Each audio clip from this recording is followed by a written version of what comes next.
Franguinho sem censura. A resenha esportiva em que a linha é não ter linha. Bom dia, amigos. 8 de janeiro, uma data mais do que especial. Hoje se comemora o primeiro aniversário da vitória da democracia. É uma data muito importante, muito significativa para o futuro desse país. Um país que ainda precisa amadurecer, um país que ainda precisa crescer, mas um país que já sabe que não dá para conviver com abusos contra o Estado. Não só, é também o dia em que aqui o nosso franguinho completa a maioridade. Esse é o nosso 100º programa. Infelizmente, nem todas as notícias são boas. É também um dia, ou muito próximo, de uma perda muito grande para a história do futebol, não só do nosso futebol, do futebol universal. Perdemos Mário Jorge Lobo Zagallo. Zagallo, uma figura icônica, uma figura importantíssima, uma figura que começou a mudança no futebol. Foi o primeiro ponta a ter a humildade, sim, na época, isso não era comum aos atacantes, a voltar, a ajudar a defesa, a começar a jogar um futebol solidário. Foi também uma figura controvertida, um homem de muita coragem em suas posições. E isso, logicamente, causou críticas, trouxe muitas críticas e trouxe também desabafos, trouxe também frases célebres do Zagallo. Gostasse dele ou não, todos devem a essa figura enorme respeito. Eu gostaria que todos aqui no nosso painel, Hélio Alcântara, J. Júnior, Rodrigo Gini e Luiz Quartarolo, falassem um pouco que seja quem foi Zagallo para cada um de nós. Elinho, vamos seguir a ordem aqui do painel. Com você a palavra. Bora. E antes de qualquer coisa, eu assino embaixo suas palavras iniciais em relação à preservação da democracia no nosso país. Bom, e vamos em frente. Em relação ao Zagallo, Lito e companheiros, eu acho o seguinte, é impossível você negar a contribuição do Zagallo no campo esportivo, quer dizer, no futebol, né? O que ele fez em 58, como você acabou de dizer, era uma coisa meio visionária, né? O cara ele sacou que tinha que fazer alguma coisa porque o meio de campo só tinha 2, né? Naquela época era 4-2-4, e ele percebeu em 58 que teria que voltar. Aí acho que até a gente consegue se lembrar daquela máxima que a gente ganha o jogo no meio de campo, né? Quem domina o meio de campo ganha o jogo. Isso perpassou a nossa vida profissional durante muitos anos. Acho que ainda perpassa, não sei. Mas, enfim, no campo esportivo, não dá para negar que o Zagallo foi um vencedor e, na minha opinião, um visionário em 58. Aplicou isso depois, em 70, botando o Rivelino no lugar do Edu, para ele fazer exatamente a função que o próprio Zagallo fazia em 58. Nas outras áreas, eu vou ficar quieto, porque acho que não seria nem elegante da minha parte descer o pau numa pessoa que acabou de ir embora daqui e não consegue se defender. Leitor, a par do temperamento do Zagallo, né, nós temos o currículo do Zagallo. E com o currículo do Zagallo, com todas essas luzes, né, douradas no currículo de Zagallo, não precisa falar mais nada, né? A gente tem que ser curto e grosso, pelo menos eu estou sendo curto e grosso, falando do currículo de Zagallo e de toda essa importância tática, inclusive, para o futebol brasileiro. O temperamento dele, cada um de nós tem o seu, né? E queremos sempre defender o nosso temperamento, seja passivo, seja agressivo, seja o que for, né? O currículo de Zagallo diz tudo, com todos os números e com todas as letras de consagração. Rodrigo?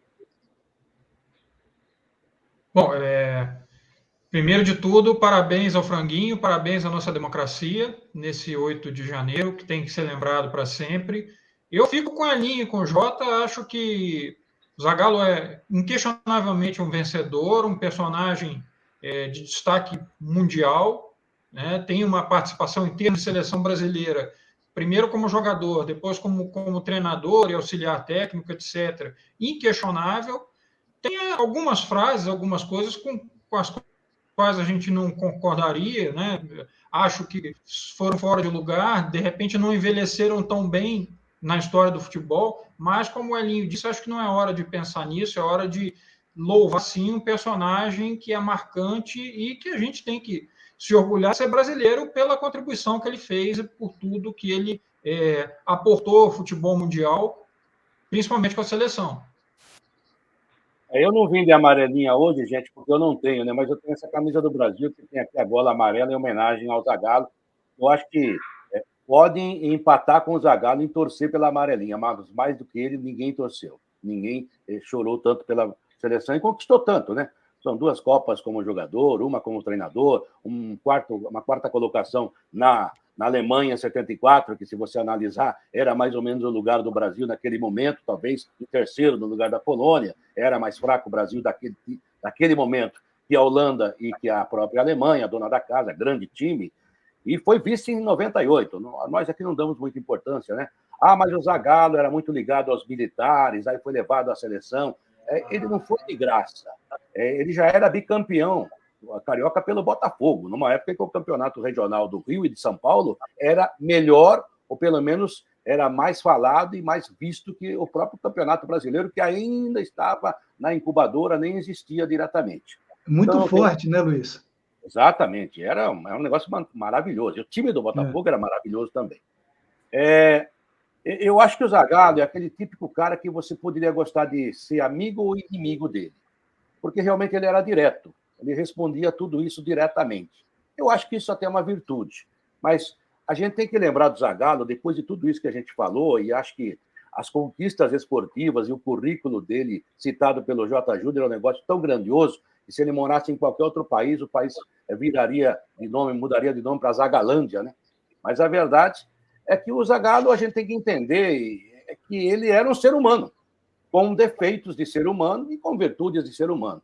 Eu acho que mais virtudes até que defeitos. Tenho muitas histórias com o Zagallo, nunca tive problema com o Zagallo, ele exagerou realmente, as posições políticas dele não eram as minhas, mas ele era também uma pessoa de outro tempo, né? Talvez ele fosse mais parecido com o meu pai, na época do Getúlio Vargas, do Carvalho Pinto. Faz parte. A gente é aquilo que a gente é desde o berço, né? É difícil mudar. Mas o Zagallo realmente... E outra, né? Está na hora de comemorar a vida do Zagallo. Como diziam os indígenas, né? Principalmente os astecas, a gente lamenta a morte, mas comemora a vida. 92 anos de muito sucesso. Boa. Sintetizando essa nossa fala aqui, a velha frase que encerra todo o conceito democrático, né? Não concordo com uma única das suas palavras, mas defendo até a morte o seu direito de dizê-las. Eu acho que é basicamente isso. Isso. Agora, o último sucessor do Zagallo, nesse posto de, talvez nunca com a mesma paixão, mas nesse posto de líder, de técnico, de convocador da seleção brasileira, ficamos sabendo ontem que caiu nas mãos do Dorival Júnior. Dorival Júnior está sendo aí o sucessor do Fernando Diniz, que se sentiu, ainda não sabemos em detalhes, mas se sentiu traído pelo Edinaldo Rodrigues. O novo, não sei o que dizer, de novo, presidente. Velho novo. Ele foi beneficiado, ele foi reconduzido à presidência da Confederação Brasileira de Futebol, provisoriamente, por um habeas corpus que não garante nada. O habeas corpus existe só para evitar a perda irreparável, não analisa o mérito. Mas é circunstancial, né, Lito? Exatamente. O Gilmar Mendes, membro do Superior Tribunal de Justiça, Superior Tribunal Federal, ele, atendendo a um pedido da AGU e da PGR, da Advocacia Geral da União e da Procuradoria-Geral da República, ele concedeu esse habeas corpus. Mas por que o PCdoB, um partido político, entraria nessa disputa? A resposta é muito simples. O Sport nessa divisão não muito elogiável que a política faz de vários setores nacionais, cabe ao PCdoB o feudo do esporte. O PCdoB já teve como ministros do esporte Orlando Silva, Agnello Queiroz, até mesmo o Aldo Rebelo, que foi o sucessor ou foi o suplente do Orlando Silva. É um feudo. Ali quem manda é o PCdoB. Isso explica a intervenção que, para os desavisados, ou para quem chegou agora de um outro planeta, não consegue entender por que uma entidade privada que cuida do futebol se beneficiaria ou seria tão importante para o PCdoB. Vem aí a Olimpíada, vem aí seleção, é muito dinheiro que circula nesse meio do futebol, e isso explica esse interesse, esse zelo, bem entre aspas, com um tom bem sarcástico, de um partido político pelo futebol. Então, qual é o interesse imediato do PCdoB? É preservar a posição do secretário-geral. O nome dele é Alcino Reis Rocha. Ele é membro do PCdoB, ele já teve nessa posição, é secretário-geral, nomeado. Secretário-geral é uma escolha, uma prerrogativa do presidente. Então, mudando o presidente, seria lógico que mudasse também o secretário-geral. Então, ele é uma escolha do Edinaldo Rodrigues. Perdão pela insistir tanto nesse nome que não nos traz tanta admiração. Então, temos aí esse quadro. O Dorival Júnior, é um técnico que todos nós gostamos muito como pessoa, mas ainda é um técnico que precisa se comprovar. Ele é bom técnico? É. Ele é um excelente técnico? Ainda não deu provas disso. Ele, em condições normais, seria um candidato a ser técnico da seleção? Pode-se discutir esse tema. A minha opinião é que talvez ainda não. Bom, Lito, acho que para começar, eu vou tentar ser o mais sintético possível, mas existe a atitude, a atuação do Gilmar foi monocrática, né? Quer dizer, foi uma decisão monocrática. Acho que ela vai ter que ser submetida ao plenário do STF, se essa coisa continuar nessa batida. A outra coisa é que eu li que o Edinaldo teria ligado para o Reinaldo Carneiro, da Federação Paulista, que trabalhou durante muito tempo com o Marco Polo Del Nero, que tentou derrubar o Edinaldo, da presidência da CBF, então que ele teria ligado para o Reinaldo, o Edinaldo, vamos dizer assim, escuta, tem o seu apoio para que, caso eu não continue, que o Dorival permaneça? Não sei se é verdade, não posso confirmar essa informação, porque eu li, e às vezes a gente lê coisas que não são críveis, né? Agora, eu acho que o Dorival está trocando, que nem a gente estava conversando, Lito, antes da gente começar a gravação, está trocando o certo pelo incerto. A CBF está uma bagunça, tá certo? É uma zona, e eu acho que o Dorival não resistiu ao canto da sereia, quer dizer, todos eles querem ser técnico da seleção brasileira. Agora, nada garante que ele vai continuar no cargo. Agora, eu acho que o Dorival é um pouco mais do que você falou, Lito. Eu acho que ele está entre o muito bom e o excelente. Ele não é excelente, mas ele é muito bom. E eu acho que ele vem demonstrando isso. Não vejo assim muito problema em ele ser testado na seleção brasileira. Porque também eu olho para o lado, quem é que a gente vai trazer? Quem? O Renato Gaúcho? Será? Será? Não sei. Tem um problema, só para finalizar, eu quero ver o Dorival trabalhando com Neymar, Casimiro, assim, os que mais me chamam a atenção nesse momento são esses, que eu acho que são os donos da seleção. E o Neymar teve aquele episódio, né, de uma década, no Santos, em que ele, moleque, não vai sair nada, não sei o quê, e papapi, papapá. Sei lá, vamos ver. Mas então eu pergunto agora para o Jota. Jota, o Dorival teria como rejeitar um convite para a seleção? Olha, se eu estiver enganado, por favor, vocês me corrijam. Mas, desde que eu venho acompanhando a seleção brasileira, eu tenho lembrança de 2 nomes que disseram não.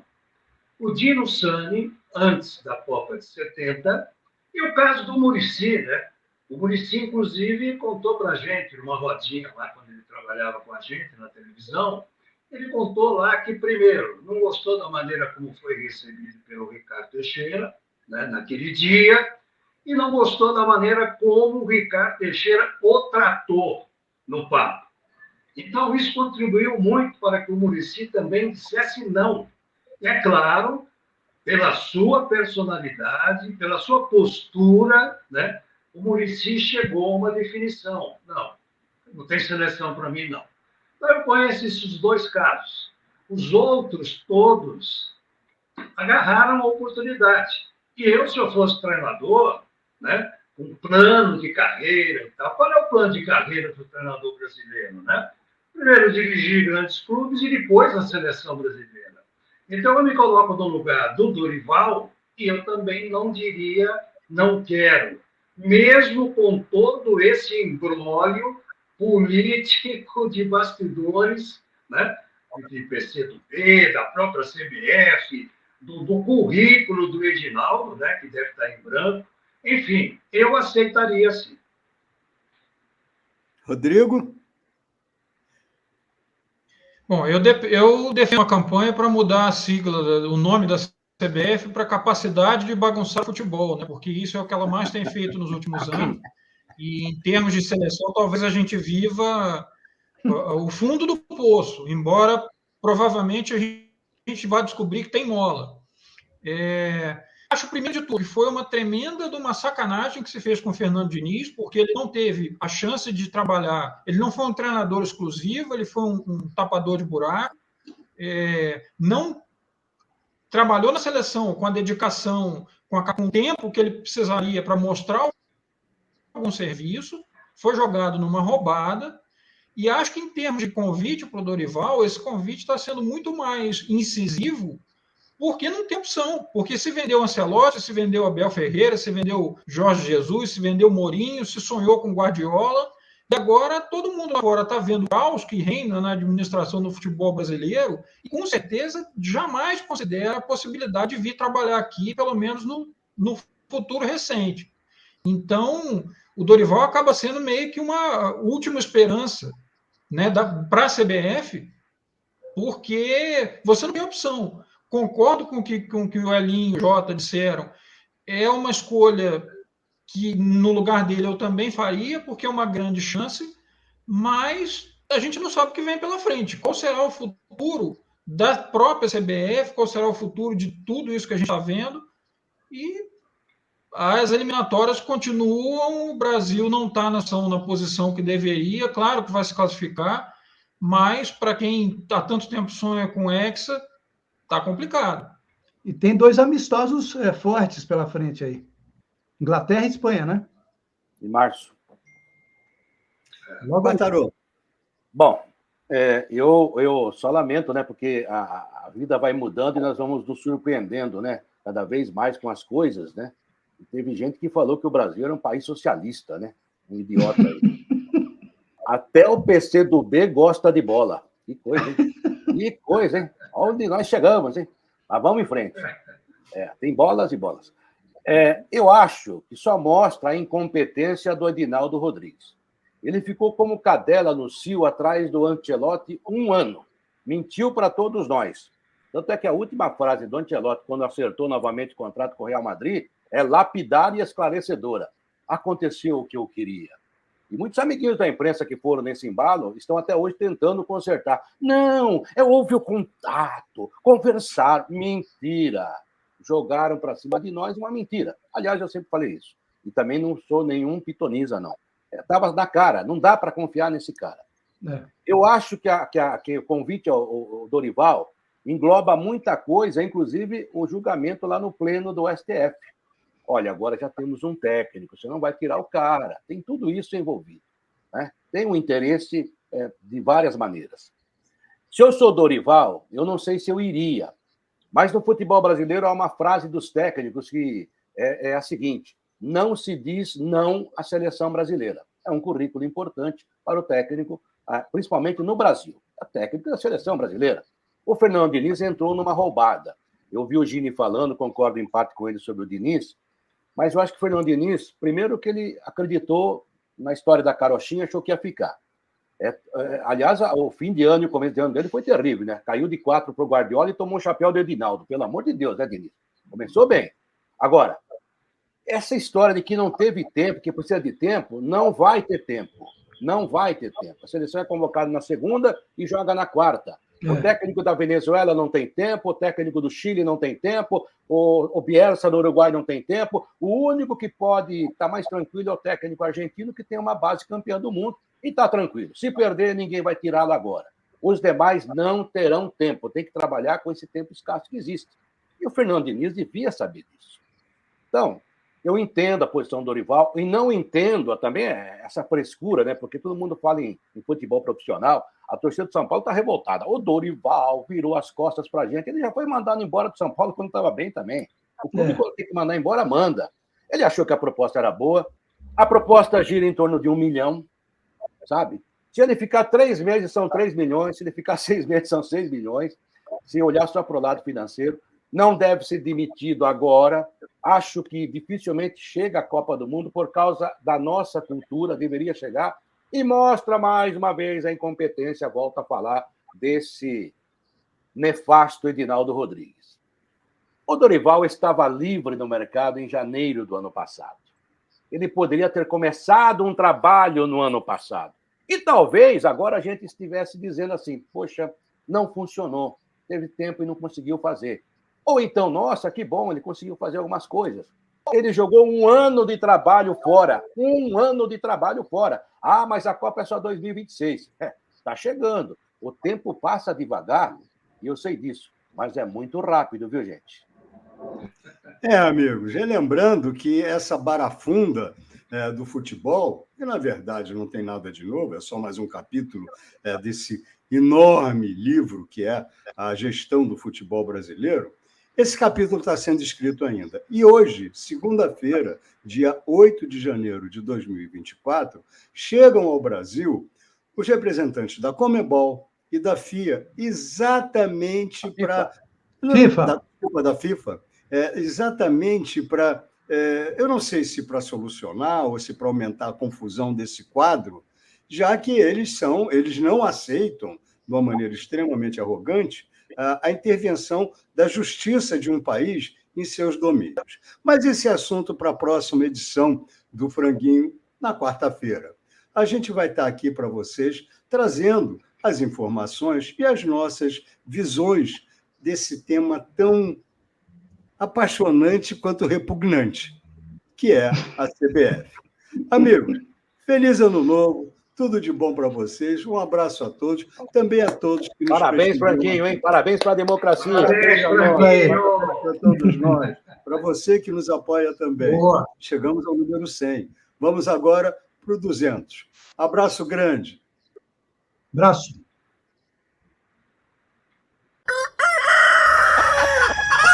Franguinho sem censura. A resenha esportiva em que a linha é não ter linha.